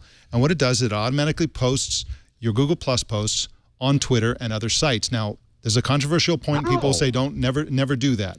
Yeah, I used to do that with Twitter to Facebook, and I stopped. Yeah, and it often doesn't work. And I personally don't think it works from Google Plus to Facebook because my family doesn't want to see all the stuff that I post on Google Plus, and that's mainly who I'm concerned about on Facebook. But for Twitter, it's perfect because what happens is it takes the first line of whatever your Google Plus post is, it posts that as the tweet on Twitter, and puts a simple link back to Google Plus where you can have a civilized conversation that you control about that topic. And it works fantastic. It looks beautiful. The tweet is indistinguishable from an ordinary tweet. But the beautiful thing is you get all your Google Plus community and all your Twitter community together in one conversation talking to each other. And it's a troll-free thing that happens on Google Plus rather than on Twitter. Yes, people can go off and talk about it on Twitter, and they do.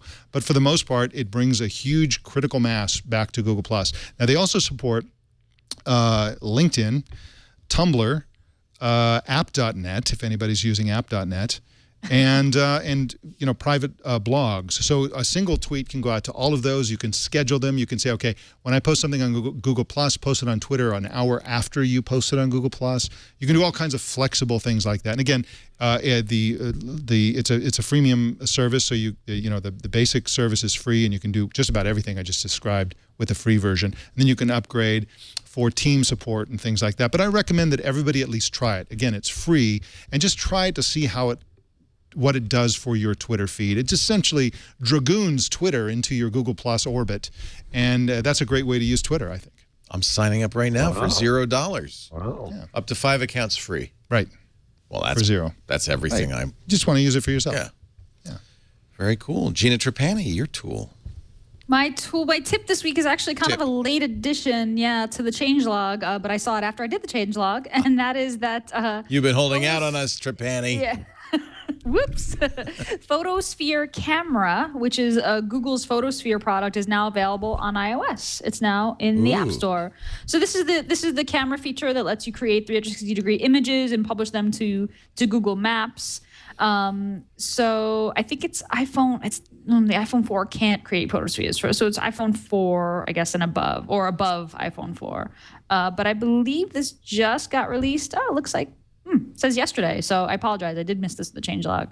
But for those of you with an iPhone, grab it. It is in the App Store, and it is free. You can also, I'm the Google Plus guy, apparently.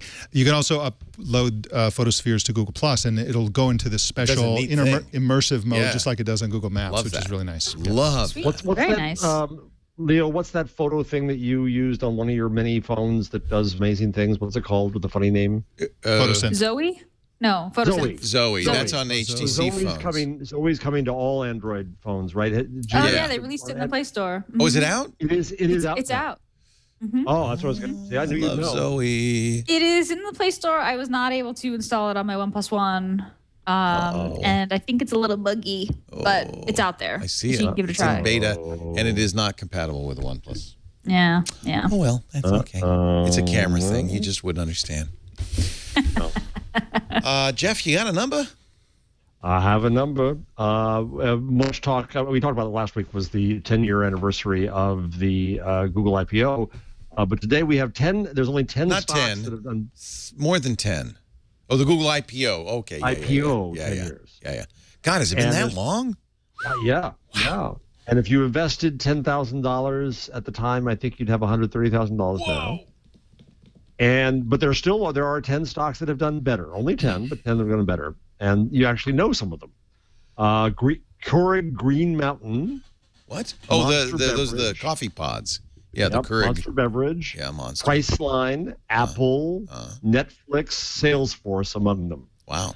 Who knew that coffee pods would be that profitable? I know. Wow. Apple, I believe. They crossed 100 today or yesterday. My tool I just got.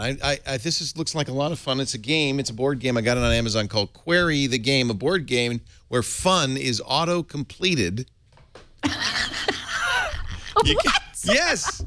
Isn't this a great idea? This is very appropriate to the show. You guys, I want you to play it on All About It, or maybe we'll play it next week. Query the Game. The idea is you've got a query master, and in each round you have to you get little pens and you have to write a query ending. It's kind of like Family Feud with autocomplete. Does that make sense? You're going to predict what the autocompletes are. Okay. So here's a card. So I guess the question is, why do you type this into your autocomplete? Now, don't do it at home. Why do BAR and then you see what it's saying? Mm-hmm. What would be the completion of why do BAR? Why do baristas always have beards? There you go. Ching.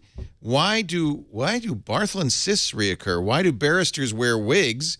We did that on Twit on Sunday. Why do bars close at 2 a.m.?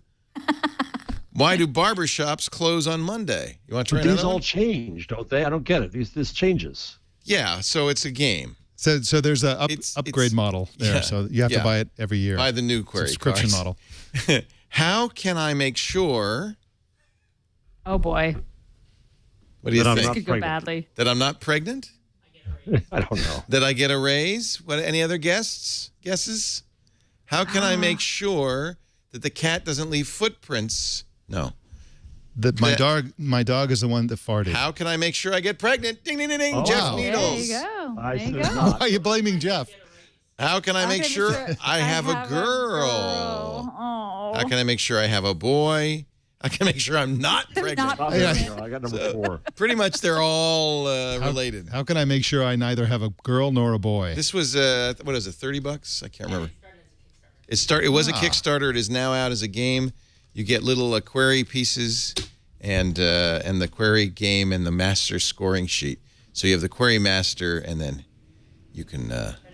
So you at no point do you use your computer in this game. It At says no only if point are you choose- allowed to Oh, use I your see. computer. Ah, You have to that's- guess. That's impossible. I'll just wear my glass Right. and. Yeah. No. Finally, a use for glass. Here you go. Here you go, Professor Jeff Jarvis. Why do students ... Why do students Why do students Plagiarize Wikipedia. plagiarize? Yeah, Number that's right. 1. Ding, ding, ding, ding, ding. plagiarize? All right. Cheat. Play drop- beer pong. Drop out of high school. Procrastinate. I'll tell you later. Leaders of Control their tomorrow. teachers. Why do they troll their teachers? Here's a hard one. Does an NIC... Nicotine patch replace cigarettes. That's good. Others? Anybody? Nice Nickname stick. boy Does it- exists. Does a nice boy exist? Does a Does a Nickelodeon nickel have subscription? nickel in it? I'm trying Oh. to, Does Channel a is right nicotine patch work, Mike Elgan? Sort Ding, of. ding, ding, ding. Does a nice car Nice attract car. women? How can that be the third most popular query? I knew that was going to be one of the queries. Does a nice car attract women? And does a nickel weigh 5 grams? This is fun. Query the game. We're going to feature it on the edition of the Gizwiz, right? No? We just bought it because we wanted it? Yeah. Oh, we're going to play this on our New Year's Eve party. We're already I was gonna say, planning. that'd be a great New Year's Oh, Eve. that reminds me, I was supposed to respond to somebody from your office about that. Would you like to come out, Jeff and Gina, for our I New might. Year's Eve party? We'll pay your way. And what? Yes, I got the email, and this has been a discussion in my house because we normally travel to see family. But I thought, wouldn't it be nice to go to California? So we're debating. You're living with your family. We'll know. pay for Megan and Etta as well. Does that change the equation? No. I will bring that up at dinner I tonight. just went off the reservation. I have now 2 reasons for Lisa to kill me tonight. So You also going to talk about this at dinner tonight. yeah, we'll be talking about it at dinner too. So no, we do, for those who don't know, we're going to do a 24-hour New Year's party. We did it last year. We start at 3 a.m. New Year's Eve day, when the first time zone celebrates the entry into 2015. That is like the Pacific Islands somewhere. And we go all the way through 3 a.m. New Year's Day. That's Hawaii. And in between every hour, and sometimes every 15 minutes, we check in with listeners all around the world. Last year, we got more than half, I think. And I think this year we're going to do it even better. We're also going to do it for charity. It'll be a telethon. So it's going to be a lot of fun. We're going to have music, bands, games. We'll play Query. And what we're trying we to should do play is... werewolf. Oh, you want to play Werewolf? I would moderate a werewolf game, and it would. Yeah, We'll play werewolf should for do that. sure. That'd be really fun. That'd be Can really somebody fun. put that on the agenda? Werewolf. The werewolf would be fun, and we have to figure Werewolf. out how we want to do it. Like, do we want to keep the wolves secret from the I viewers? think we should do it like they do World Poker Tour. You should have a little pocket cam, and you hold up your assignment, and then Be so the awesome. people at home have to know, right, what you are. Yeah, They right. will from just watching the game. Well, just because from the nighttime, right? Well, that's right. Do we want to cut out at night, or do we want the viewers to know? And no, then the watch viewers should know everything. All right. Well, now, all right. I'll talk to Now them. you see how I I'll make got a this? case. We'll get Harper and some others to play with us. All right. All right. One condition. What's that, GJ? Elgan's got to make pizza in his brick oven. Well, what we're trying to do is we're having each host do something that's completely out of character, some secret hobby or passion, right? So last year we had Alex Lindsay show us how to do mixed drinks. We had Mary Jo Foley show us how to do a beer tasting. Steve Gibson made coffee. So whatever your passion is, I think werewolf for Gina for sure. Yeah, well, I was kind of stuck on that. Like, oh, what's my secret passion Werewolf. hobby? I think it might be werewolf. I think I just figured it out. Werewolf's my All secret right. passion too. I love work. And they're not telling me a lot of the things we're doing. It's all going to be a surprise for me, which I'm looking forward to as well. It's going to be a lot of fun. I think that's it. We're done. Shall we? Yeah, why Shall not? we wrap it up Why and not? go troll somebody? Let's go troll Adam Curry. Thank you all. Thank you all for being here. We do This Week in Google, 1 p.m. Pacific, 4 p.m. Eastern Time, 2000 UTC, not in the morning, in the afternoon, or the evening, depending on where you are in the world.